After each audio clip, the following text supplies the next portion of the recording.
Hey, how you doing, everyone? Welcome back to Big Frog's 4x4.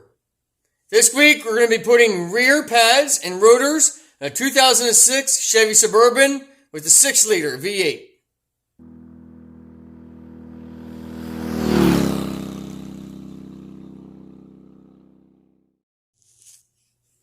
Well, now would be a good time to hit that like button, subscribe to the channel, hit that bell if you want notified of each video as it comes out.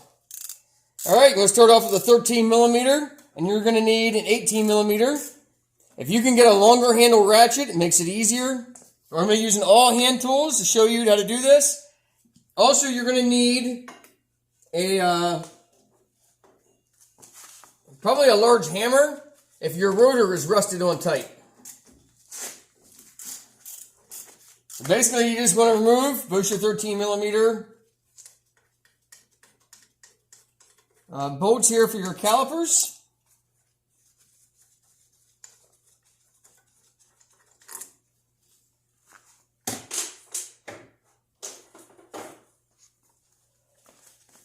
Now you might be able to compress that caliper some by hand.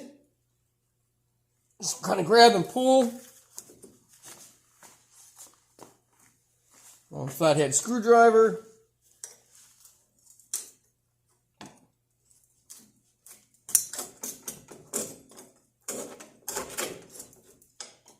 Now I got pads, rotor, and new calipers if we end up needing them.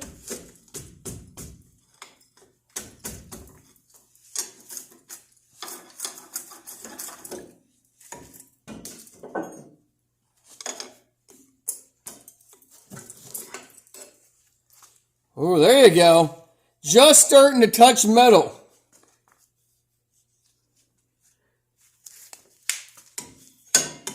Now this has a pad slide issue or a pin, or the caliper itself is going bad. We'll have to find out here as soon as I get the pads out. The pads are definitely stuck in their slides. Because you see that pad is good, and that one's worn out. So something was not allowing that pad to move. There's no lube in that pin. And no lube in that pin.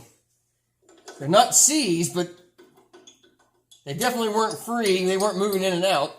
They're tight.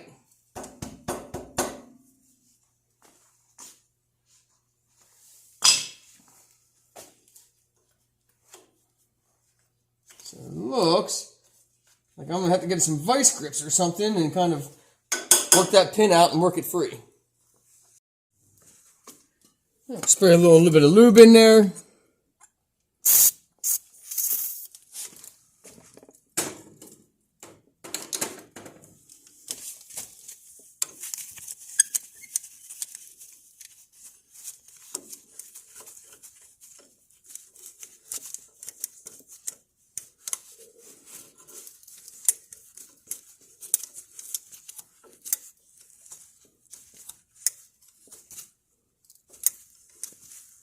I don't want to squeeze this too tight. I don't want to leave scoring from the vice grips on there. But there you go. And that was, it actually doesn't look too bad. So I'm probably just going to clean that up and reuse them if the caliper is good. I'm going to have to see what they look like once I clean them up. Now your 18 millimeter.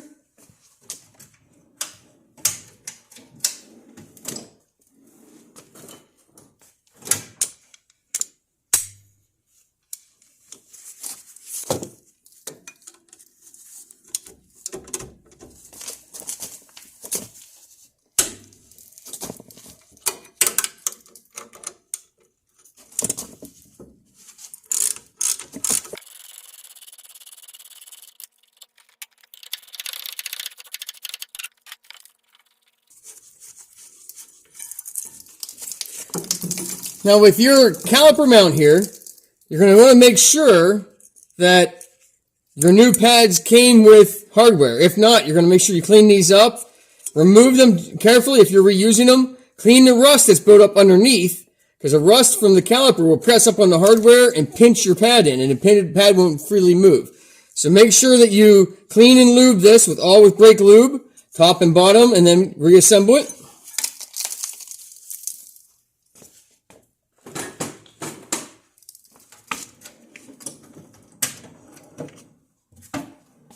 Now again, you don't need real expensive tools, just a cheap hammer from Harbor Freight.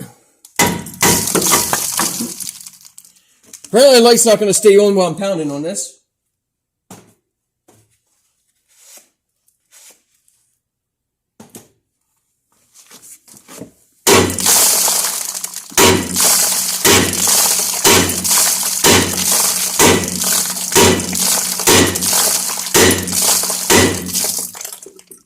Basically, I'm just trying to jar the rust loose. If this doesn't come off real easy, your park brake shoes may need to be backed off inside here.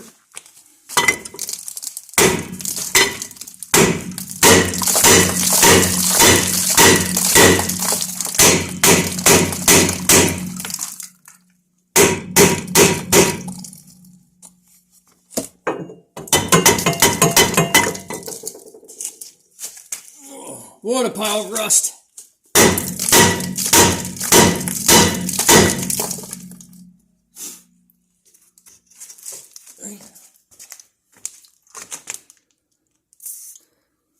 Spray some lube on there.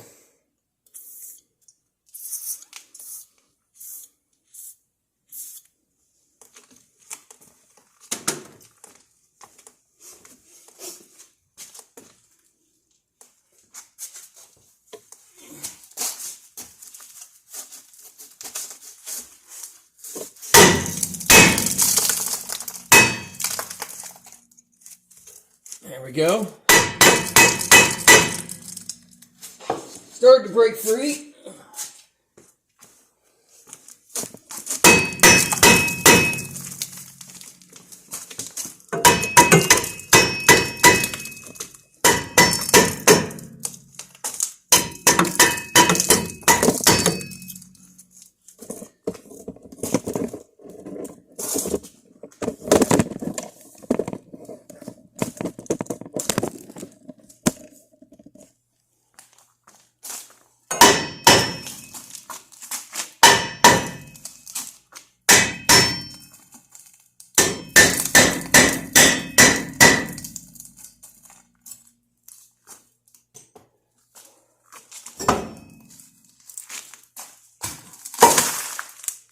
Now once you have that off, examine all of your park brake shoes.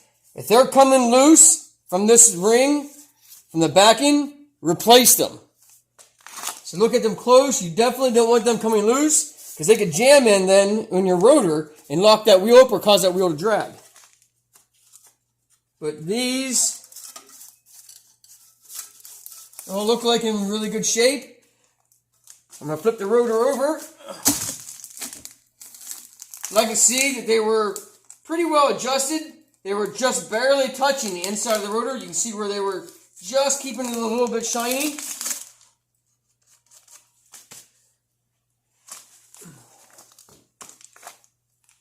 So I think we're pretty good there.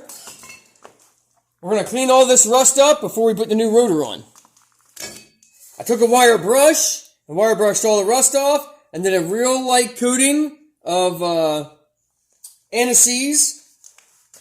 Then what I like to do is put my drum on backwards because I think it's easier to clean, especially since you're already standing up. Why kneel down on the floor if you don't have to? Grab your brake clean. You want to spray the inside where your park brake shoes hit and where your pads hit.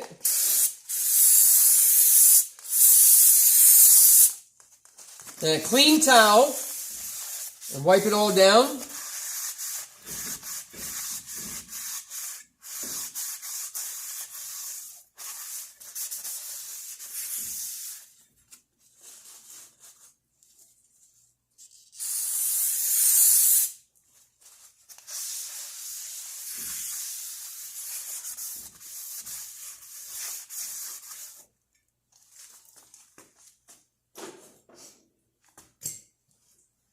Now, without touching the part you just wiped, flip it around.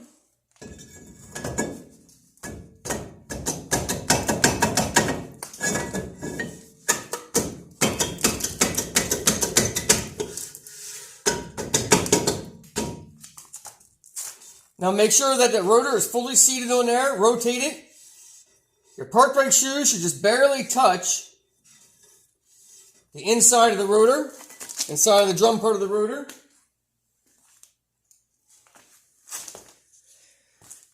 Now to help it out, I grab an old large nut like this and a lug nut.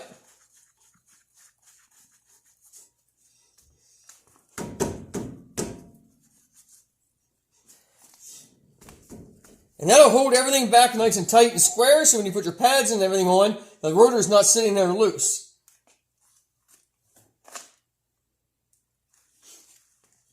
And take your brake clean.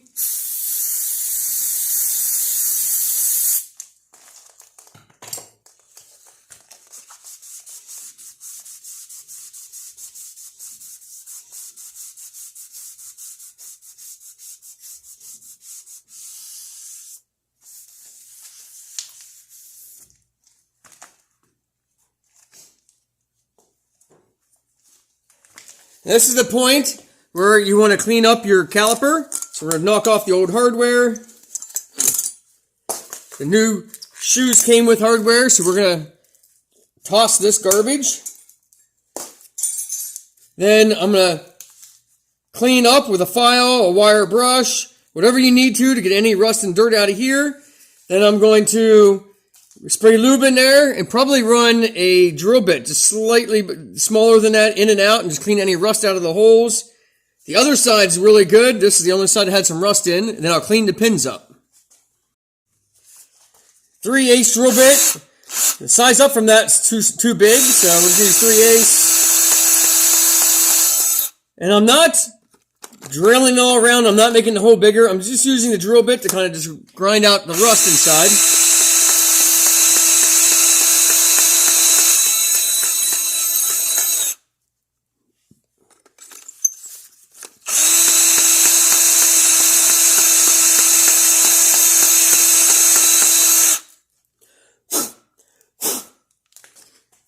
Now I'll clean up the pins, lube everything, and put it back together. Now that you have all the rust and dirt cleaned, these lubed, your new hardware installed into your caliper mount, make sure that is pushed and locked down into the groove in here.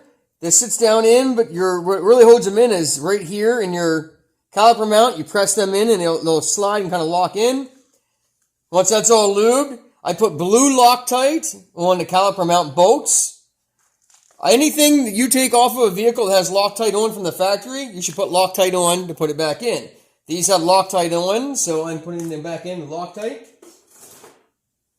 Again, 18 millimeter, and you just tighten those up until they're tight. Now, these bolts, they're very large. I make them as tight as I can possibly get them with a long ratchet.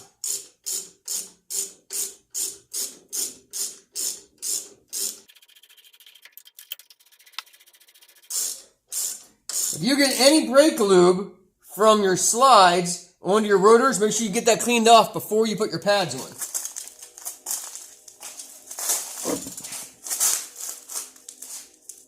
With these Harbor Freight ratchets, do not grab the end. The metal handle stops about where it starts to taper down. If you pull down here, this is going to snap off. And then you're going to go flying.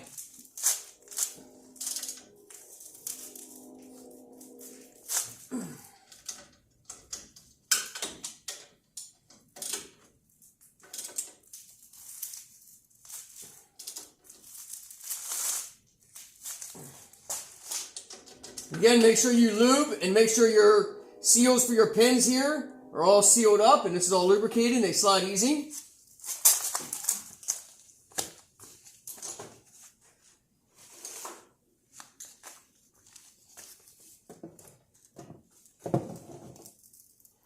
Now on the caliper, your new kit, if it comes with hardware, should come with a new spring that gets installed here in the back of the caliper. Kind of poke that one out. Pay attention to how it goes out, how it went in.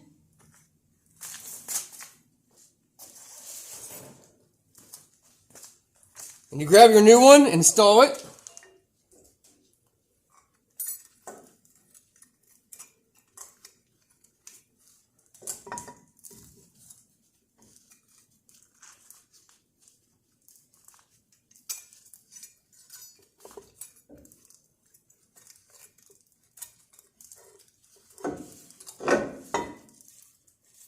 Wants to be a bugger. All right, there we go. If I can get this in here, turn it so you can see it.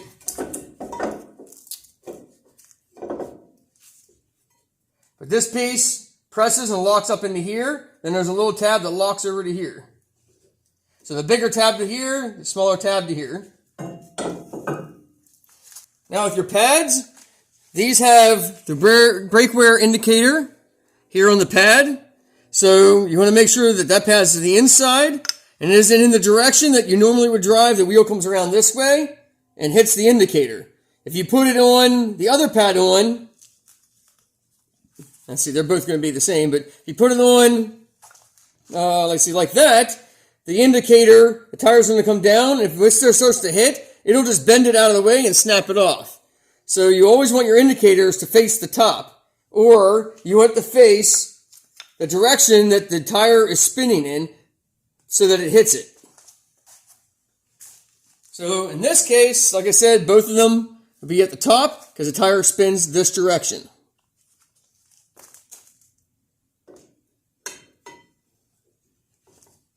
The pads should slide in nice and easy. You shouldn't have to force them in, pound them in.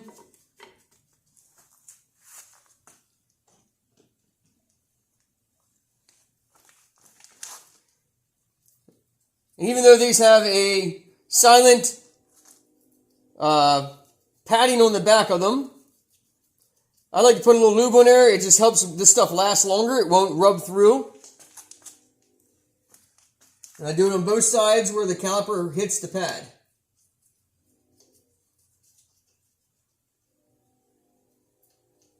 Because eventually with all the movement, the caliper will rub through that silent spot, get down to the metal, and it can cause some squeaking. So this kind of just helps it last a little bit longer. I don't remember if I covered it.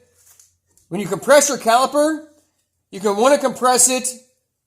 I use a C-clamp and an old pad, and it should just turn in really simple. If you come to a point where it gets hard to turn or it doesn't want to press in, then you want to replace your caliper. If it presses in easy, just a slight amount of force and it slowly can be pressed back in, then you'll be good.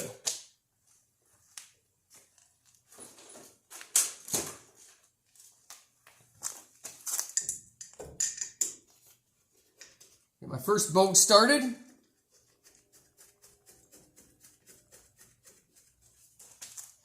Now because of that spring that's in here, it pushes the caliper out. So you have to push in on the caliper to get your bottom bolt in.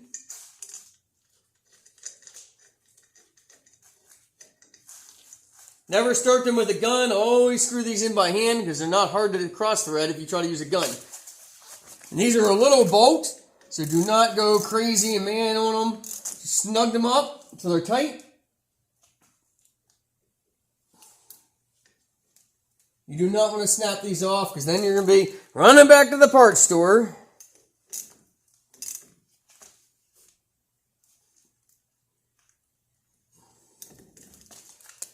That pretty much ties up to one of the brakes on the back of a Suburban. Don't forget to take your lug nut back off.